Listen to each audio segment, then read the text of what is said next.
नागौर से एक चौंकाने वाला मामला सामने आया है। जननी सुरक्षा योजना के तहत माताओं और नवजात शिशुओं को सुरक्षित घर पहुंचाने वाली एम्बुलेंस ही अब खतरे का सबब बन रही हैं। ईटीवी भारत की पड़ताल में पता चला कि नागौर के मातृ एवं शिशु स्वास्थ्य केंद्र में तैनात 10 में से 8 एम्बुलेंस एलपीजी गैस किट पर चल रही हैं। टेंडर में साफ लिखा है कि सिर्फ पेट्रोल या डीजल वाली गाड़ियां चलेंगी, लेकिन ठेकेदार मुनाफे के लिए नियम को ठेंगा दिखा रहे हैं। और तो और इन गाड़ियों में ऑक्सीजन, फर्स्ट एड किट जैसी जरूरी सुविधाएं भी गायब हैं। एमसीएच विंग के अंदर जो जननी सुरक्षा योजना के लिए एम्बुलेंस चलती है, ये जरूर सही है कि ठेका यहाँ से होता है और उसके बाद में जो संबंधित फर्म होती है वो कंसर्न जगह के ऊपर अपनी गाड़ियाँ लगाती है। वो गाड़ियाँ सही चल रही हैं या नहीं चल रही हैं, या नियमों के अनुसार चल रही है या नहीं चल रही है, उसके लिए प्रभारी और नोडल ऑफिसर को नियुक्त किया जाता है, जिसके अंदर एमसीएच में प्रभारी मोडाराम पटेला को नियुक्त किया हुआ है एवं जननी सुरक्षा योजना के लिए nodal officer doctor Shailendra Lamrod को नियुक्त किया हुआ है। जब मरीज वहाँ से रेफर होता है तो वहाँ से कार्ड बनाने के बाद में जननी सुरक्षा योजना की गाड़ियाँ उनको गंतव्य स्थान तक लाने ले जाने का कार्य करती है। आपके माध्यम से मेरे ये संज्ञान में आया है कि एमसीएच हॉस्पिटल में जननी शिशु योजना के तहत कुछ एम्बुलेंसेस ली है उन्होंने, जो डीजल पेट्रोल से चलनी चाहिए, परंतु वो सीएनजी या फिर किसी और प्रकार की गैस से चलती है।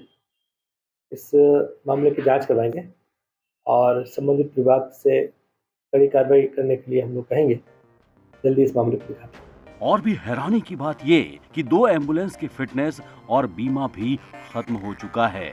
अधिकारी एक दूसरे पर दोष मढ़ रहे हैं। पीएमओ कहते हैं एमसीएच प्रभारी देखें, जेएसवाई इंचार्ज कहते हैं उनका काम सिर्फ कार्ड बनाना है।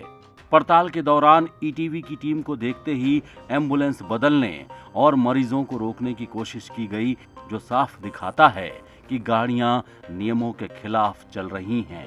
हम समय समय पर विभागीय प्रवर्तन उड़नदस्तों द्वारा एम्बुलेंसों को अन्य वाहनों के साथ चेक किया जाता है और जिनमें भी फिटनेस इंश्योरेंस खत्म मिलता है उनके ऊपर कार्रवाई की जाती है।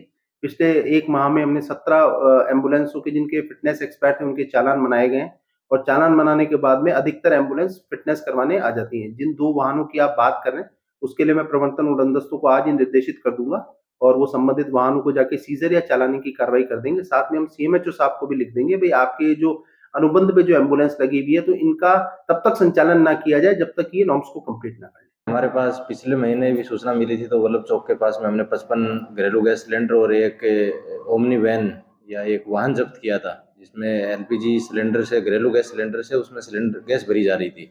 अगर इस तरह की सूचना है और इसकी हम तहकीकात करवा लेते हैं और अगर सूचना पुख्ता पाएगी तो इसके खिलाफ भी कार्रवाई करेंगे। हमारी पड़ताल के बाद अब प्रशासन हरकत में आया है। अतिरिक्त जिला कलेक्टर ने जांच के आदेश दिए हैं। आरटीओ ने कहा कि अनफिट गाड़ियां तुरंत सीज की जाएंगी। रसद विभाग भी गैस किट की जांच करेगा। सवाल ये है कि इतने बड़े खेल को महीनों तक कैसे चलने दिया गया। गरीब माताओं और बच्चों की सुरक्षा के नाम पर उनकी जान जोखिम में डाली जा रही है।